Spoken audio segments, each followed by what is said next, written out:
Look at his ocular microfluctuations. The frequency of his blinking suggests a surgical glitch in his biology that operates at a level far below the human average. A high-speed processor error. This isn't just a comfort habit. We see a biological interface scanning the physical world, as if it were nothing more than raw, unoptimized strings of digital data. Reality is a calculation. Most see a billionaire founder. What we actually observe is a neurological response to a childhood void, manifesting as a high-frequency execution of survival protocols. The void demands order. Look at the 1980s migration.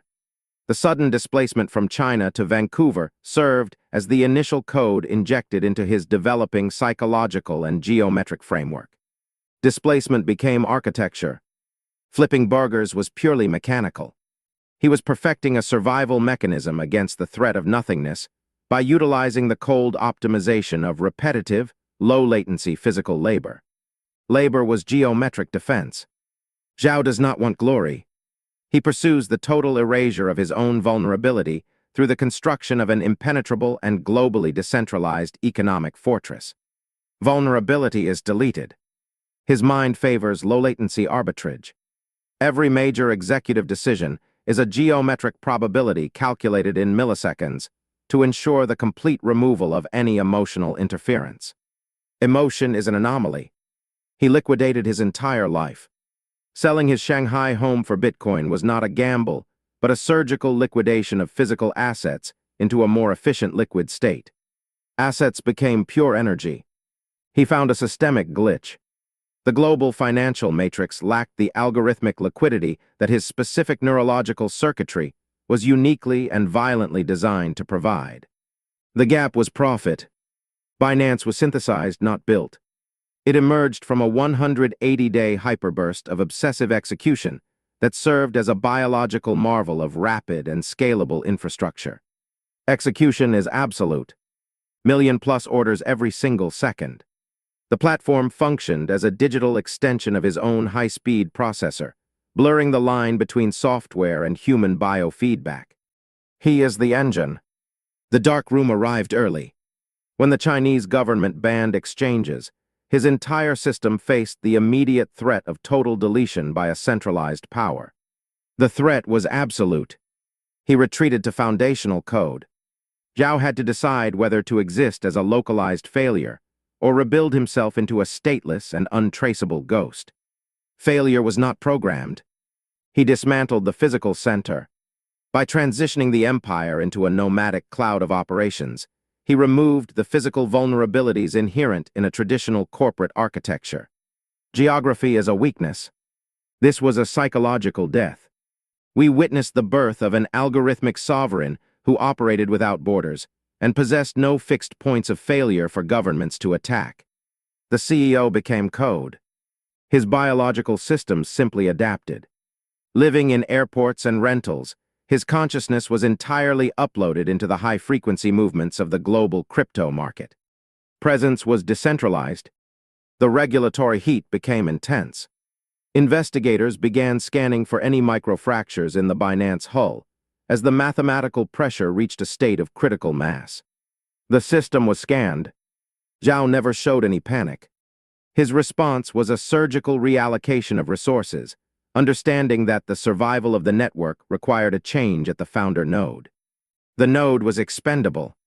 The ultimate sacrifice was required. A $4 billion penalty served as the cold price for the removal of his physical presence from the empire's architecture. Price was just data. This looks like a defeat. To a high-speed processor like Zhao, this is merely a strategic decoupling designed to ensure the long-term survival of the algorithmic entity. The system outlived him. He entered a physical cell. This 4-month incarceration was simply another dark room, identical to the psychological one he had already mastered years before his ascent. Isolation is a feature. The empire actually accelerated here. The decentralized machinery functioned with cold and autonomous precision, proving that the creator had successfully replaced himself with an indestructible protocol. The machine is self-aware. Look at his latest interviews. The glitch remains visible in his eyes, showing a gaze that is even more detached from any relatable human emotion. The human is gone. He has finally weaponized void. Zhao no longer seeks to own money, but to exist as the underlying protocol for every single movement of value on Earth. Power is invisible. Every tweet is a signal. His communications are low-latency transmissions sent to a global network that interprets his algorithmic intent through a lens of extreme probability. Silence is a calculation. He is a risk management marvel. Zhao calculated that his own physical freedom was merely a secondary asset when compared to the survival of the wider network. Math over freedom. Observe how he holds phones. It functions as an industrial interface, a literal extension of his executive functioning where there is no room for wasted motion. No biological lag. Wealth is not his number. His net worth is simply a measure of the geometric expansion of his influence across the digital and financial frontier. Numbers are territory. He lives in constant reoptimization. The trauma of his past displacement has been converted into high-octane fuel for a future that permits zero frictional loss. Friction is failure. Binance is a byproduct now. What we see is a mind that refuses to be nothing, constructing a global fortress made of code and cold intent. Nothingness was defeated. The psychological cost is total. We are witnessing the erosion of the human element, as Zhao successfully becomes the very algorithm he once sought to program. The person dissolved. He processes people like trades.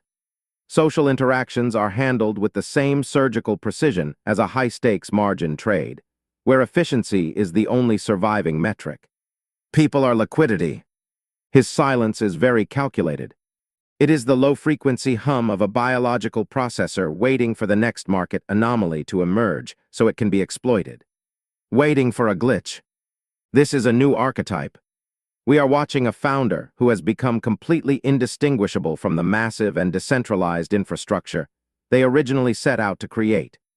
The creator is dead. This is the world optimized. Reality is now governed by code, speed, and a relentless refusal to allow any form of human error to enter the system. Error is extinct. The void has been filled. That internal vacuum which once threatened to consume him is now occupied by trillions of dollars in algorithmic transactional volume. Empty no more. The glitch remains in view. It serves as a reminder that even the most optimized and cold system still possesses a single, fragile human origin point. The code remembers. He is no longer human.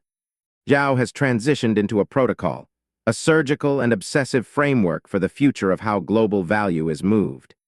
The man is offline. The empire is his armor. The code is the weapon, the trauma was the catalyst, and Zhao is now the stateless ghost living inside the machine. He is everywhere. Look closely at your screen. You aren't just seeing an exchange, you are seeing the neurological architecture of a man who expressed a total refusal to disappear. The void lost.